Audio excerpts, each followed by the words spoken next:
परंतु मैं तो अपने घराने समेत यहोवा की सेवा नित्य करूंगा।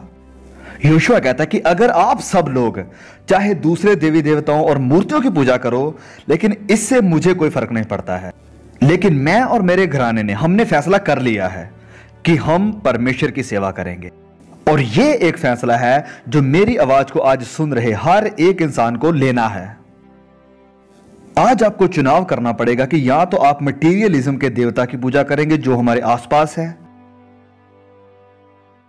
और या फिर सच्चे और जीवित परमेश्वर को। और यहोशुआ लोगों को चेतावनी दे रहा था कि परमेश्वर को चुने, उसके पीछे चलें, ना कि दूसरे देवी देवताओं के पीछे। तो हमें चुनाव करना पड़ेगा। दो मनों वाले मत होइए, निर्णय लें आज ही। और यही बात यहोशुआ कह रहा था। यहोशुआ ग्रेट मिलिटरी लीडर जिसने बहुत सारी इस्राएली लोगों को जीत दिलाई थी, और इस सब में परमेश्वर ने उसकी मदद की थी। और वह कहता है कि परमेश्वर की सेवा करो, तुम जीवित रहोगे, और दूसरे देवताओं की पूजा करो तो तुम मरोगे, परमेश्वर का न्याय आपके ऊपर आएगा। और मैसेज आज भी बदला नहीं है। हम लोगों को आज परमेश्वर का धन्यवाद करना चाहिए उन सारी आशीषों के लिए जो उसने हमें दी हैं। लेकिन हम क्या पाते हैं? हम पाते हैं कि हम दूसरे देवी देवताओं की पूजा कर रहे हैं, भोग विलास के देवता की, अभिलाषा, नफरत और लालच के देवता की, और धन देवता और लड़ाइयों के देवता भी। और यहोशुआ कहता है कि ऐसे हालात नहीं चलेंगे। उन्हें चुनना पड़ेगा कि वह परमेश्वर की पूजा करेंगे या दूसरे देवी देवताओं और मूर्तियों की पूजा करेंगे। और वह दोगलापन नहीं चाहता था, और ना ही प्रभु यीशु चाहते हैं। और यहोशुआ कहता कि आपको आज अब भी चुनना पड़ेगा। तो आज चुन लो, कल नहीं आज, कि आप किसकी सेवा करोगे। और आप में से बहुतों को आज चुनना पड़ेगा। पहला स्थान आपकी जिंदगी में किसका है? क्या आपकी जिंदगी में पहला स्थान मसीही का है या फिर किसी और का है? यीशु पहला स्थान चाहते हैं। आपके हृदय के सिंहासन में दो प्रभुओं के लिए स्थान नहीं है। यह या तो मसीही के लिए है या फिर दूसरे देवी देवताओं के लिए है।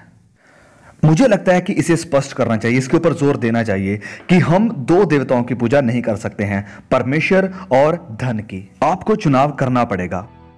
अपने स्वार्थ के उद्देश्यों और अभिलाषाओं का इनकार करें और मसीह की तरफ मुड़ें और उसके साथ उसकी क्रूस को उठाएं। देखिए, अदन की वाटिका में आदम और हवा को चुनाव करना पड़ा। परमेश्वर ने कहा कि ओके देखो, अगर आप एक खूबसूरत संसार बनाना चाहते हैं तो हम मिलकर करेंगे, लेकिन मैं आपको टेस्ट करना चाहता हूं। मैंने आपको योग्यता दी है चुनाव करने की।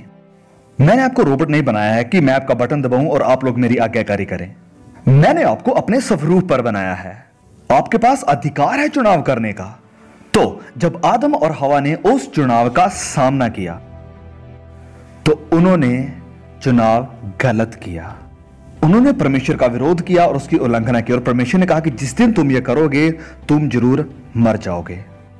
और तब से लेकर आज तक इंसान कष्टों में है, और ये उस पहले पाप की वजह से है जो अदन की वाटिका में हुआ था।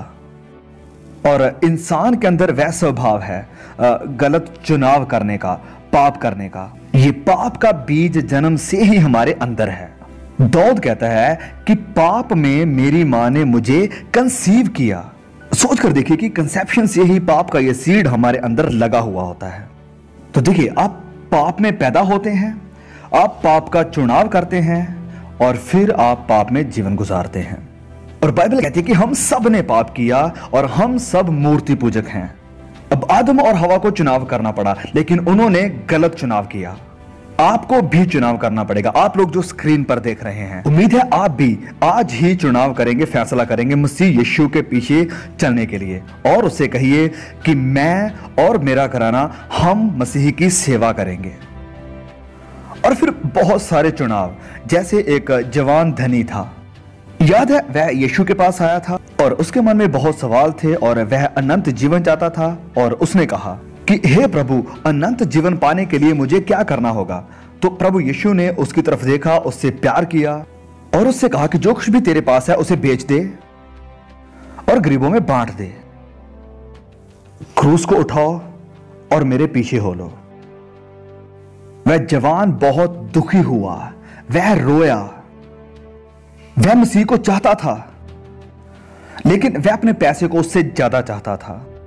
अब अगर वह कहता कि ओके प्रभु मैं करता हूं, तो यीशु जरूर उसे कहते कि नहीं, मुझे आपके पैसे की नहीं वरना आपके हृदय की जरूरत है। मूर्ति हुई है, जिस भी किसी चीज की हम पूजा करते हैं, हमारा नजरिया इस चीज को दर्शाता है। टेलीविजन भी एक मूर्ति बन सकता है। जब हम कमरे में प्रवेश करते हैं तो सारी वार्तालाप बंद हो जाती है और हम बड़े आदर और भय के साथ इस डब्बे को देखने के लिए बैठ जाते हैं। अब बाइबल कहती है कि हमें दो तरह के जीवनों में से किसी एक को चुनना होगा। यिर्मयाह लिखते हैं, यहोवा यूं कहता है, देखो मैं तुम्हारे सामने जीवन का मार्ग और मृत्यु का मार्ग भी बताता हूं। तो एक जीवन का मार्ग है और दूसरा मृत्यु का मार्ग है, और आप किसके ऊपर हैं? यीशु ने कहा, मार्ग मैं हूं, मैं मार्ग हूं, मैं ही एक रास्ता हूं, सदा की शांति का मैं ही रास्ता हूं, सदा के आनंद का बस मैं ही रास्ता हूं, अनंत जीवन का सिर्फ मैं ही रास्ता हूं, गुनाहों से माफी का सिर्फ मैं ही रास्ता हूं। बिना मेरे द्वारा कोई पिता के पास नहीं जा सकता, आपको मेरे द्वारा ही आना होगा। और इससे बहुत से लोग कम हो जाते हैं। जब यीशु ने क्रूस के ऊपर मरने की बात की तो बहुत से उसके चेलों ने उसे छोड़ दिया। उन्होंने कहा कि प्रभु हमने तो सोचा था कि तुम सिंहासन पर बैठोगे और हम इन रोमियों को यहां से भगाएंगे। हमने तो सोचा था कि हम बड़े बड़े महल बनाएंगे, अच्छे घरों में अब रहेंगे, मजे करेंगे, लेकिन हमने तो नहीं सोचा था कि तुम मरने जा रहे हो और साथ में हमें भी बुला रहे हो। हमने तो सोचा था कि यह कोई राज्य होगा जिसमें हम रोम को हराएंगे और पूरी दुनिया पर हुकूमत करेंगे। और हां, यह जरूर एक दिन होगा, लेकिन अभी नहीं। मुकुट से पहले क्रूस है। हम में से कुछ लोग क्रूस को नहीं, मुकुट को चाहते हैं।